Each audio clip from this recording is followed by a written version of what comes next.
right, so I have a nice little bass line that I'm digging, and I have like an alternative clip that I can go back to because I recorded a 4-bar clip, and I've isolated 2 different 2-bar phrases. So far so good. What I'd like to do now is try to create some drum sounds, so then I can have some drums to go along with my bass. And I want to create some drum sounds using Mariana. I want to approach this like a drum synth, and I think that could be a lot of fun. So the first thing I'm going to make, I'm actually going to focus on making a snare sound first, because the pattern for that will be really easy, and then I'll focus on making a kick drum. I have 3 MIDI tracks here, all with Mariana loaded up, and I'm going to make a kick, a snare, and a closed and open hi-hat / shaker. So track 4 is going to be where I place my snare. So I'm just going to go ahead and rename this, and I'm just going to call this snare. I don't have a clip here yet, so I will just double click to create one. And I'm just going to solo this. Now, to create this sound, it's going to be pretty straightforward. All I really want is some white noise. And thankfully, Mariana is a great source of white noise. So let me go ahead and just draw in a note. Doesn't really matter what note I draw in, because I don't plan on using anything for pitch here, really. Oftentimes, if you're trying to make percussive sounds using synthesis, the whole idea of using noise can be helpful. The idea of utilizing envelopes for pitch changes can be really useful to make things feel more impactful. And you'll usually see a combination of those things when it comes to a snare sound, right? White noise is used to emulate the sound of the metal snares on the bottom of the snare drum. And then there's usually some sort of tone. You know, if you're a drummer or you know drummers, you know that you can tune the drum using your drum key. So sometimes you want to hear more of that tone in the snare sound. I'm just explaining all that to say that I'm not really concerned with that. I really just want some noise that does not sustain and that's filtered properly. All right, so these are the main things that I'm looking for. With this track, it is armed, right? Okay, currently this is armed, and I'm hearing, again, if I go to the output, Synth 2 is always muted by default. None of the effects are active. I've set to the initialized preset. The biggest thing here is I don't want to hear oscillator 1 or oscillator 2. What I want to do is use noise. I didn't use any noise for my bass. Now's a great time to get my noise on. So I'm going to turn everything down except for the noise level.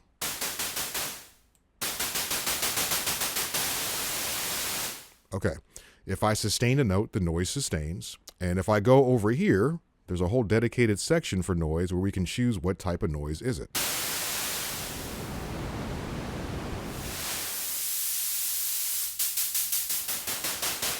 Now, the great thing about this is that without even utilizing a filter, we can emphasize specific frequencies in the noise. Do you want to emphasize the lower frequencies or the higher ones? Since I'm going for a snare, doing something that's kind of in the middle is perfect, actually. So I'm going to stick with white noise. Okay, so no oscillators, no sub-oscillator. I don't want any pitch content. I just want noise, but I need to filter my noise somehow. All right. If we look in the filter area, right now I can see it says serial. There's a parallel configuration, and then it says high-pass filter noise. Let's see what's going on right now. Is the noise passing through our filters?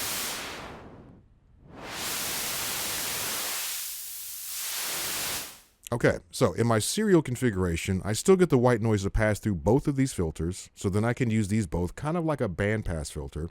And if I'm going for a snare sound, that's probably the best bet. Now, if I was only interested in cutting the lowest frequencies from the noise, I could set my filter to just have the noise pass through the high pass filter.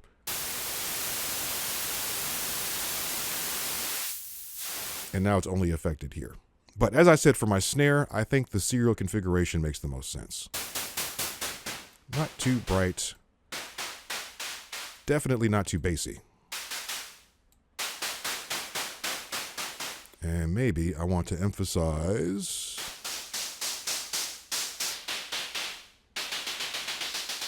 that a bit more. Okay. The main thing now is the volume over time. This does not need to sustain. Okay. As I go to my control 1 area, I'm looking at the amplitude envelope. This is the biggest thing I'm concerned with when it comes to a lot of these percussive sounds. So the volume over time, it should not sustain at all. I'm going to reduce this to 0. Now the sound is only going to play for as long as the decay time, at least for when I'm holding the note down. And if I let go of the note before we reach the end of the decay time, then we hit the release phase. So even if I make the decay short, if I let go of the note too quickly and the release time is too long, it won't give me the effect that I want. So something relatively short. Let me go ahead and play this clip. Okay.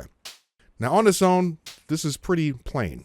So what I'd like to do is I want to add a slightly brighter layer by using Synth 2. Let me go to my output here. Let's unmute Synth 2. Okay. Let's quickly address the issue. So Synth 2, turning down those oscillators. I'm going to make this a little bit brighter.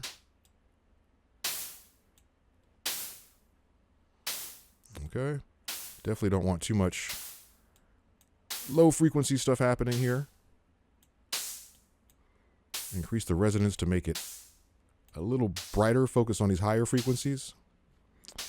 I will go to Control 2. Here's the amp envelope for my second synth. Okay, same deal. Reduce the sustain so it doesn't sustain. Okay. All right, now with both of these together, it sounds more interesting. With just one,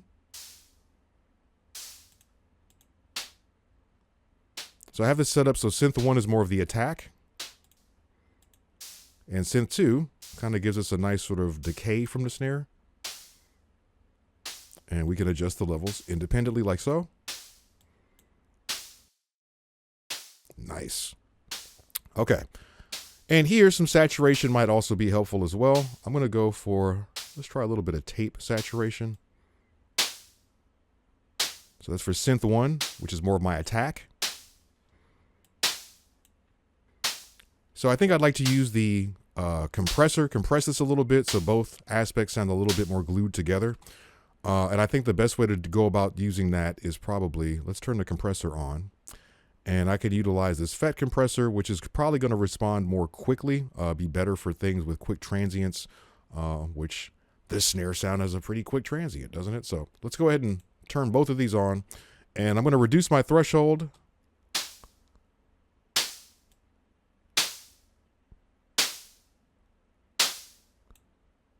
Here we can determine how dry or wet the compression is. So we can do parallel compression. Let's just hear what it sounds like dry.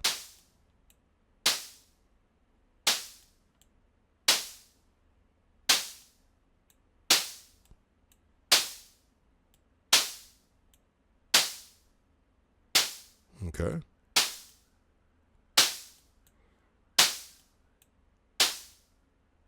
Now I hear it. Nice. It's a subtle difference, but it makes enough of a difference. All right.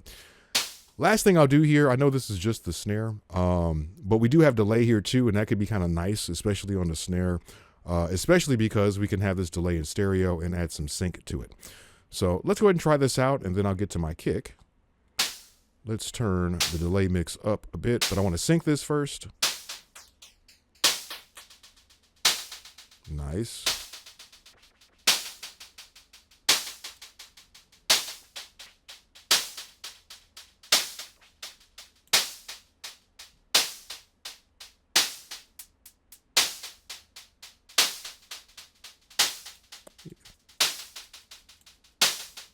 Okay, yeah, I think I like that.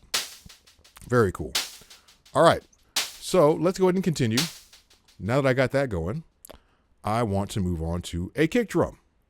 For the kick drum, I don't really want to use much noise at all. What I really want to do is focus on using probably a sine wave and something to modulate the pitch at the very beginning of the note so that it sounds more impactful. All right. Now that I got the snare here, it'll be a little bit easier for me to focus on what I want to do with this kick. So let's go ahead and rename this, and we'll just call this kick. All right. Let's check out this Mariana. And there we go. Let's expand this so that things are a little bit bigger here. All right. Now, again, this has been initialized to its default. And that's not the sound that I want. Ultimately, all I really want to focus on here is I would like to be able to deal with a waveform that's relatively pure in terms of tone. I don't want something that's too harmonically rich. And in terms of harmonics, the sine wave would be the best place to start because it only generates one harmonic, the fundamental frequency. It's pretty pure. Now, if I want to make a kick drum, this on its own is not going to be enough. I needed to do something to make it feel like there's some sort of impact at the beginning of the note. And I also want to make sure, just like with the snare, that this doesn't sustain. Okay. So I think the best ways to approach that would be to utilize our modulation sources and find some cool modulation targets. All right.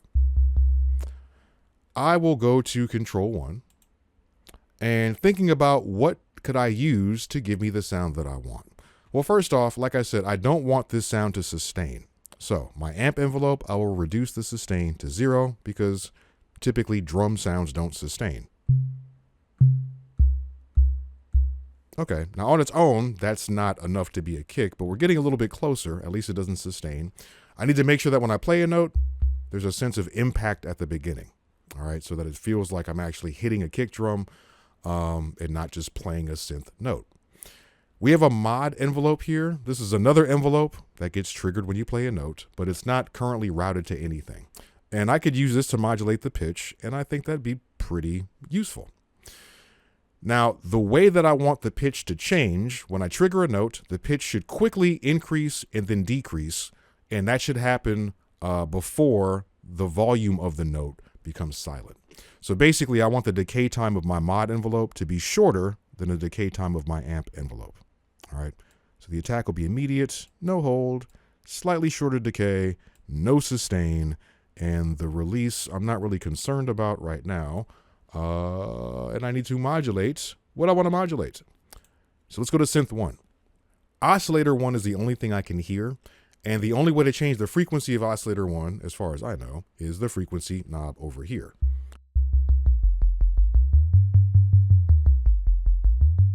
Doesn't have the widest range, but it has enough of a range for us to do what it is that I'm trying to do. I want to modulate this. I want to start at the lowest possible pitch and make it so that every time I play a note, this quickly increases and then drops. I know that if I right click on this, it brings up my little modulation menu over here. And I want to use the mod envelope from controller 1. Boinks. Cool. Let's click here to determine how much it's going to modulate my target. Every time I play a note, it's going to increase the frequency to its maximum value, but it's only going to do this for as long as the envelope is set to do it. It should be pretty quick.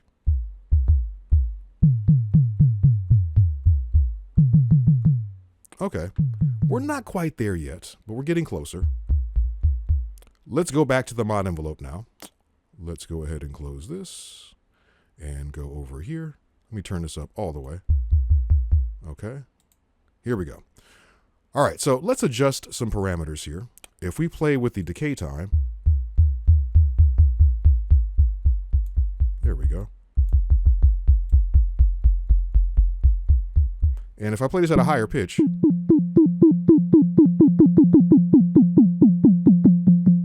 okay, that little change just at the beginning does make a difference. Okay. And let me adjust the amp envelope just a little bit, just to make sure we don't get a pop. Okay, cool. Now, the kick on its own sounds a little bit weak. Thankfully, I can make this a bit more impactful by, again, utilizing some of the effects on the output. All right. And actually, it's not that weak. It's just that I probably don't hear the bass as well. So let's go ahead and, again, add a bit of saturation here.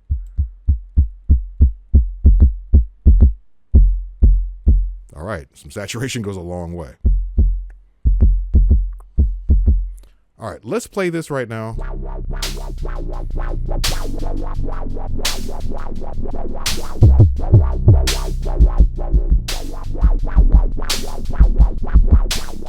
Okay, so I like the kick. It's quite loud. I'm looking at my volume over here on the master.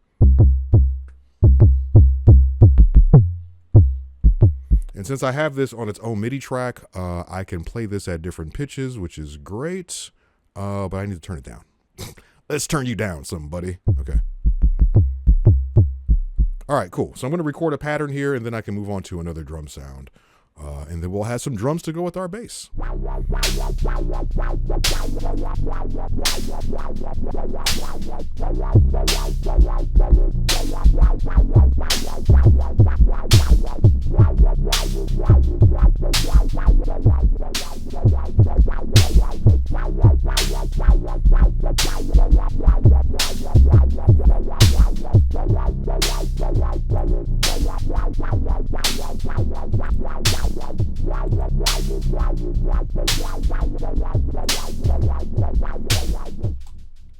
Okay, all right. That kick drum is actually kind of cool. We're playing it at different pitches. I like the vibe.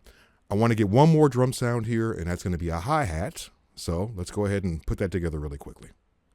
All right, so track 5, I have another instance of Mariana, as you probably have guessed by now. Hi-hat. And this is going to be a pretty easy sound to make. The biggest thing with the hi-hat sound, and usually when I make these with any sort of instrument, again, I'm going to utilize some white noise. I want to play around with the amplitude envelope. I want to filter this properly so that it sits above the snare. But most importantly is when playing with the amplitude envelope, there's easy ways to transform this from a closed hi-hat to an open hi-hat to something that's closer to a shaker. And that's why drum synths are awesome. So once again, initial preset, only synth 1 is active. I want to go to synth 1. I don't want to hear anything pitched. I only want to hear noise. And we can choose the character of our noise, the type of noise. So let's go ahead and just make it a bit brighter. All right. I'm going for a hi-hat sound that should be brighter than the synth. I don't think I want to use the low pass filter in this case. So now it probably makes sense to set my filter to just have the noise go through the high pass filter so I can cut the lows and keep the highs.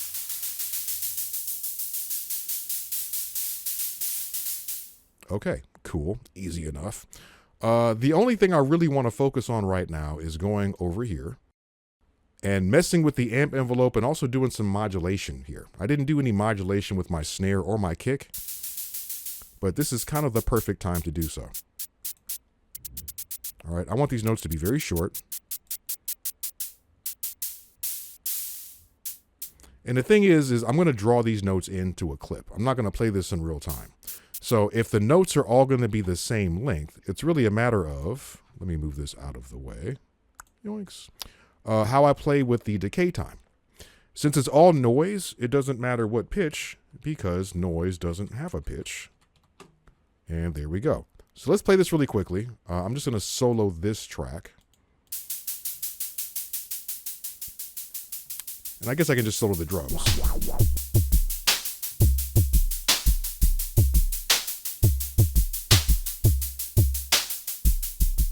Okay.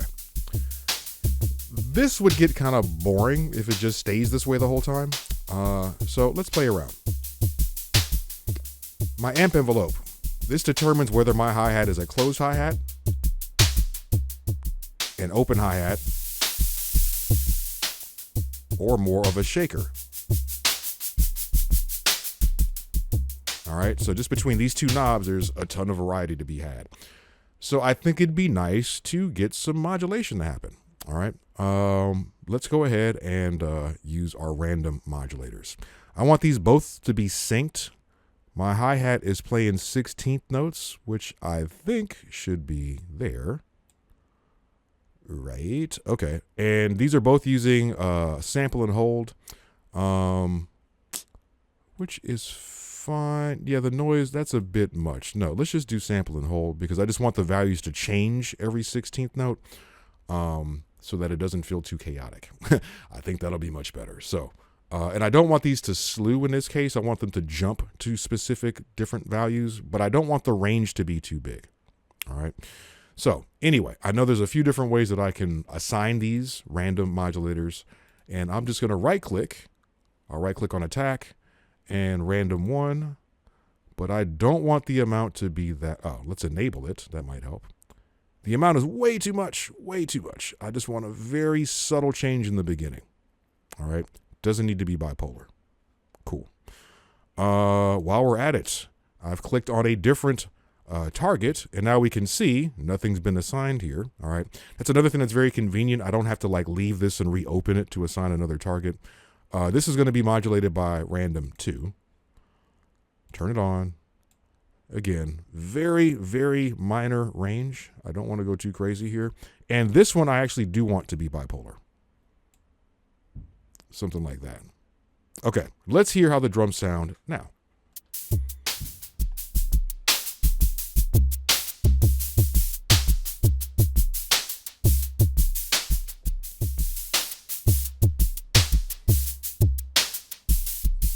All right, now we got some variety. And that makes me happier. One more thing I'd like to do before I move on. It can be fun to have this quote unquote hi-hat sound have a bit more stereo movement. And we can do that really easily because, don't forget, when you go to the output area, we can pan each synth layer. And these can also be targeted by our modulation sources. So let's just click on this bad boy right here. Synth 1, I want this to pan. I want this to pan left and right, but I want this to be a bit more random. I want this to be modulated by random 1. And the beautiful thing about this is that even though the other things being modulated by random, I didn't use bipolar for the attack, but I do want to use bipolar for the panning. Nice. Okay. Let's reduce the amount some. Here we go.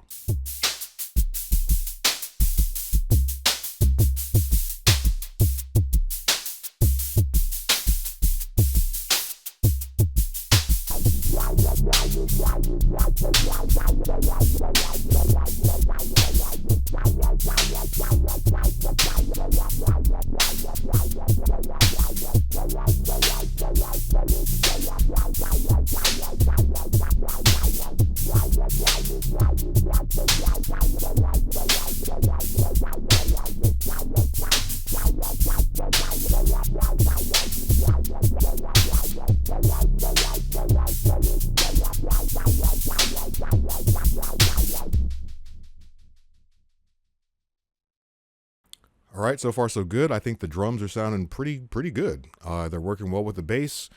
There's one more layer I'd like to add, some sort of either like pad sound or atmospheric sound that can sit on top of the bass, something a bit more melodic, that will allow us to take advantage of both synth layers a bit more emphatically.